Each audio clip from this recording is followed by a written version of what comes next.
Bismillahirrahmanirrahim. Assalamualaikum warahmatullahi wabarakatuh. Waalaikumsalam warahmatullahi. Alhamdulillah, malam ini di Ngopi Solusi Hutang Riba, saya ditemani dengan Bang Hafid Mansur. Apa kabar nih Bang?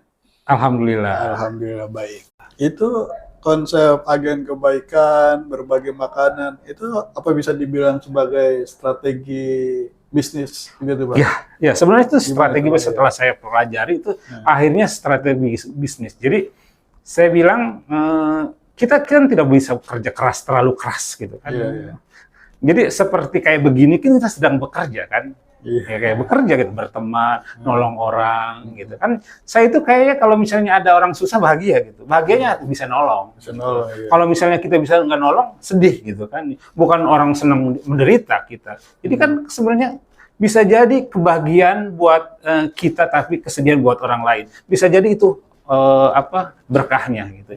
Jadi kalau misalnya ada orang yang lagi susah, cepat-cepatlah kita menolong orang.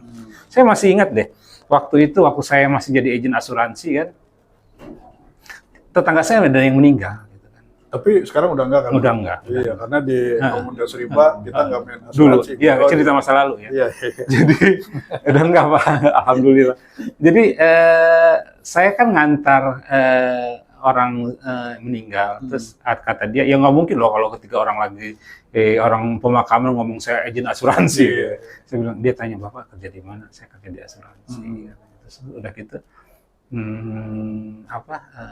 ya udah nanti mobil saya diasuransikan di tempat Bapak. Artinya ketika ngantarkan jenazah pun kita bisa bekerja. Itu sedang bekerja sebenarnya. Sedang bekerja. Meskipun sebenarnya cuma silaturahmi, mengantarkan orang, bantu orang, itu pada hakikatnya sedang bekerja ya. Sedang bekerja. Gitu. Jadi sebenarnya nggak bisa dibilang, oh saya nganggur, nggak ada pekerjaan, nggak bisa ya? Nggak bisa, karena kalau setiap hari itu, setiap detik kita dipantau oleh orang. Gitu. Jadi kadang-kadang ketika sudah lelah. Sudut pandang yang bagus nih, baru saya temukan. Jadi ketika kita sudah lelah bekerja, gitu, itu sebenarnya sih puncak daripada keberkahan kita kan. Jadi kalau misalnya sedang lelah bekerja, ya kalau ada dua ultimatum, istirahat sebentar atau kita lebih tinggi lagi. Kalau saya sih lebih istirahat sebentar, karena tempat yang terbaik di tempat saya di kehidupan saya itu di masjid. Gitu kan. Ketika saya sudah lelah, saya duduk di masjid berdoa, mendoakan orang atau memberikan tolong kepada orang. Itu yang membuat saya bahagia. Iya. Jadi saya tuh kadang-kadang sedih kepada orang di masjid itu hanya untuk tidur. Iya. Ya awal-awal jadi sales mungkin kerjaan kita tidur, tapi saya bilang prime time-nya anak sales itu kan dari jam 9 sampai jam 12 gitu kan. Jadi jangan dimanfaatkan hanya untuk tidur, dan untuk bisa berdoa gitu kan. Jadi salat asar saya pun udah siap-siap jam 2. Nanti sudah nongkrong saya di masjid berdoa gitu kan. Seperti itu. Jadi kalau misalnya masjid dekat rumah saya itu tetangga sudah tahu lagi sholat mau sholat asar. Makanya agak aneh kalau misalnya orang jam 2:30 baru mau sholat zuhur. Saya bilang, Allah di belakangin nama dia kan. Dia hanya menguber-nguber pekerjaannya. Nah, balik lagi Bang ke agen kebaikan sebagai strategi bisnis, strategi pekerjaan. Artinya meskipun kita lagi di luar jam kerja atau di hari libur, itu konsep itu tetap bisa kita manfaatkan untuk menghasilkan ya. Kita berbagi, kita melayani orang, itu bisa dikaitkan dengan pekerjaan kita, dengan bisnis kita. Itu. Ya.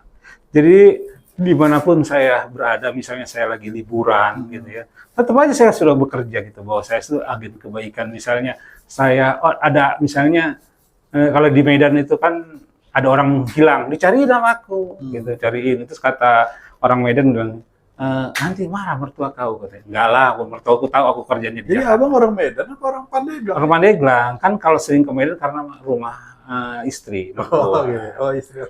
Jadi dimanapun kita harus standarnya gitu. Jadi nggak ada lah misalnya saya menolong seseorang itu karena ingin dapat bantuan, nggak ada.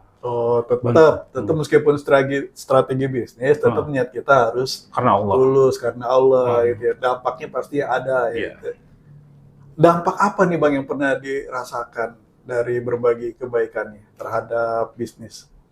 Ya biasanya sih kita lebih dipercaya orang lah Lebih sepertinya. dipercaya. Betul. Jadi saya itu tidak khawatir dengan misalnya eh, takut tidak ketemu gitu. Jadi khawatirnya itu ketika saya ada waktu tapi sih tidak bisa menolong orang. Jadi suatu hari saya ikut pengajian saya bakal ada kedatangan Ustadz Abdul Somad gitu kan. Orang teman-teman saya itu jam 2 udah standby di Akyal kan. Gitu. Sampai saya udahlah biarin aja. Saya jam 7 masih ada di rumah singgah RSCM kan. RSCM. Pasti dong nggak bisa masuk gitu kan. Tapi tiba-tiba saya duduk itu saya lagi berdiri ada Pak Anies lewat di situ. Nah, saya masuk aja ke jalurnya Pak Anies ke dalam gitu kan. Dikira mungkin aku ajudannya bebas gitu kan. Saya bisa itu. Ternyata di depan pun orang Akyal udah nungguin aku, katanya mau masukin aku ke dalam gitu kan. Jadi hal-hal seperti itu biasanya dapat gitu kan. Kemudahan bisa bertemu dengan orang gitu. Ya kita tidak minta dispesialkan lah.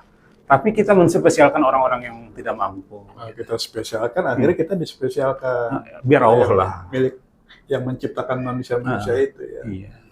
Nah, tadi saya catat tuh, kesedihan adalah ketika kita punya waktu, tapi tidak dimanfaatkan untuk menolong orang. Iya. Itu nggak lelah tuh, Bang. Kadang-kadang kan kita ada jenuhnya, ada lelahnya, dan kadang-kadang kita, gue juga kurang, masa bantu orang mulu, gitu, Bang, mengatasi itu tuh. Jadi sebenarnya sih pasti manusia ada lah lelahnya. Tapi kalau misalnya jangan terlalu kata orang terlalu memanjakan lelah gitu kan. Jadi ketika lelah mungkin istirahat sebentar. Jadi kalau setelah itu istirahat kita go lagi lah gitu kan. Kalau misalnya lelah berkelanjutan nggak boleh gitu kan. Pokoknya setelah lelah ya itulah kayak misalnya kita ngadu lagi ke Allah gitu. Lakukanlah kebaikan nolong orang. Jadi kalau saya sudah lelah gitu, kalau misalnya sudah merasa saya bersalah gitu, saya datang aja ke rumah anak yatim. Tahu nggak, di rumah anak yatim saya dikasih minum, dikasih makanan oleh mereka. Karena dia tahu kalau saya sering datang ke rumah mereka. Makanan-makanan yang mahal itu tuh dikasih ke saya. Gitu. Jadi baik kita bawa bantuan atau enggak, rutin tuh. Rutin ke rumah anak yatim. Nggak harus bawa. Nggak harus. Jadi kita tidak ada permainan gara-gara makanan segala macam. Gara-gara makanan, mau foto-foto. Oh enggak lah. Baru datang gitu. Enggak. Nah, pada saat kita kurang, gimana kita bisa bantu orang? Kita sendiri butuh. Apalagi nih kawan-kawan kita nih yang pelaku-pelaku riba yang mau hijrah, ya kan? Dia lagi butuh bantuan. Nah, bagaimana kita ajak untuk membantu orang sedangkan dia juga membutuhkan bantuan? Ya, sebenarnya bantuan kan tidak harus berbentuk uang kan. Oh, tidak harus uang. Nah, dengan informasi gitu ya. Terus misalnya dia lembutkan hati kita gitu. Sebenarnya niat kita lah untuk selalu menolong. Jadi kadang-kadang saya tuh agak-agak risih ke orang terlalu ramai di sosial media, tapi dia lebih banyak jarang beraktivitas di dunia nyata gitu kan. Ya seperti ini tidak boleh terjadi gitu kan. Sedikit-sedikit dia cerita di sosial media gitu. Yang membuat nanti kan netizen akan komen macam-macam kan. Membuat dia kan down gitu kan ya. Seperti itu. Saya bilang berbicara bahwa Allah yang akan membantu kita, bukan manusia gitu. Jadi kalau misalnya sudah berbicara Allah, sepertinya tidak ada keraguan lah. Seperti itu.